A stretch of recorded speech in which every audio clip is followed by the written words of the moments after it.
নমস্কাৰ সকলোকে আৰু সকলোকে মোৰ ভিডিঅ'লৈ স্বাগতম জনাইছো দেই। আৰু আমাৰ কোন মানুহ যেহেতু আমাৰ ইয়াৰ ইয়াতে আছিল অৰুণাচলতে জন্ম হৈছিলে আৰু আমাৰ ৰুমলৈ আনিলোঁ জন্ম হোৱাৰ পাছত। আৰু আজি নিজৰ ঘৰলৈ যাব, তাকে আমি সকলো ওলাইছোঁ কোন মানুহ থবৰ কাৰণে ঘৰত। দেখিছেনে কোন মানুহ কি ধুনীয়াকৈ চাই আছে, দেখিলেই মৰম লাগি যায় একদম। আৰু আমি সকলো আহিছোঁ ওলাই থবৰ কাৰণে। আৰু এয়া গাড়ী আহি পাই গ'ল, দেখিছেনে মানুহজনো এয়া উঠি ল'লে আৰু সকলোৱে উঠি ল'লোঁ আমিবিলাক সকলো। এয়া এতিয়া যাম আৰু সোণ মানুহ লৈ। সোণ মানুহ আইতাকৰ কোচত আছে দেই। সকলোৱে আশীৰ্বাদ কৰিব যাতে আমাৰ সোণ মানুহ সোনকালে ডাঙৰ হয়।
আমি ভগৱানক আমি সকলো নামিলোঁ আৰু কি ধুনীয়াকৈ ধূপ ধূনা লগাই মেলি এতিয়া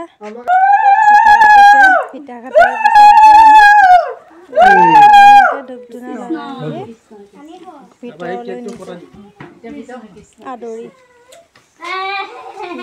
ছয়জন আহিছে ঘৰলৈ ধূপ ধূনা লগাই আজিৰ দিনটো যে খুবেই আনন্দৰ দিন বাবে। আৰু কেক কটা হৈছে, মাকে কেক কাটিছে আৰু কেকটো আকৌ সৰু পেহাকৰ ফালৰ পৰাহে দিছে দেই। ইমান মৰমত যে আহিছে আকৌ মানুহকেইটাই খুৱাই দিব, চেলেকাই দিব অকণমানকৈ দেখাই মুখত দি সকলো ঘৰৰ পৰিয়াল দেখিছেনে চব বহি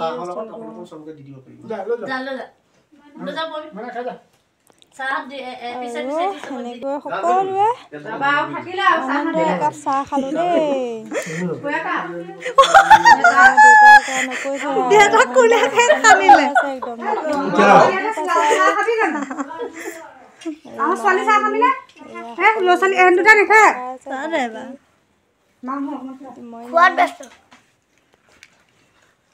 দেখিছেনে দেহা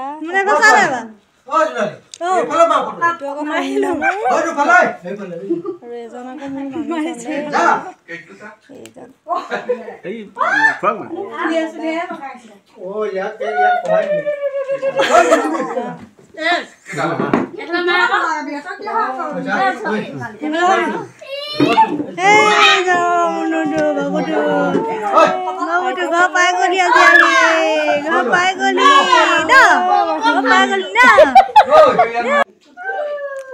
আৰু এতিয়া মই খাইছোঁ দেই। আৰু সকলো এনেকৈ চাহ খোৱা হোৱাৰ পিছত যিহেতু আমি যাবগৈ লাগিব, সেইকাৰণে আমি খানাও খাই দিলোঁ সোনকালে সকলোৱে। দেখিছেনে যিহেতু আমি দিনতীয়াকৈ আহিছিলোঁ থৈ পেলাই যামগৈ বুলি, কাৰণ কাইলৈতো অফিচ খোলা, মানুহজনৰ ডিউটি আছে। সেইবাবে আমি ধুনীয়াকৈ খাই বৈ এতিয়া ওলাম আৰু আমাৰ ৰুমলৈ। সঁচাই বহুত ভাল লাগিছে, বহুত ভাল লাগিছে মানে সোণ মানুহ আহিছে কাৰণে। আৰু বহুত মানে সকলোৱে আশীৰ্বাদ কৰিব যাতে আমাৰ সোণ মানুহ ডাঙৰ মানুহ হয়, আগলৈ সকলো ক্ষেত্ৰতে যে আগবাঢ়ি যাব পাৰে, সকলোৱে আশীৰ্বাদ কৰিব। আমাৰ এজন আকৌ ঘৰে আছে দেই, বিতুপন বুলি কয়, বিতুপন অলৰেডি আমাৰ খানা খোৱা হৈ গ'ল আৰু আমি এতিয়া যাব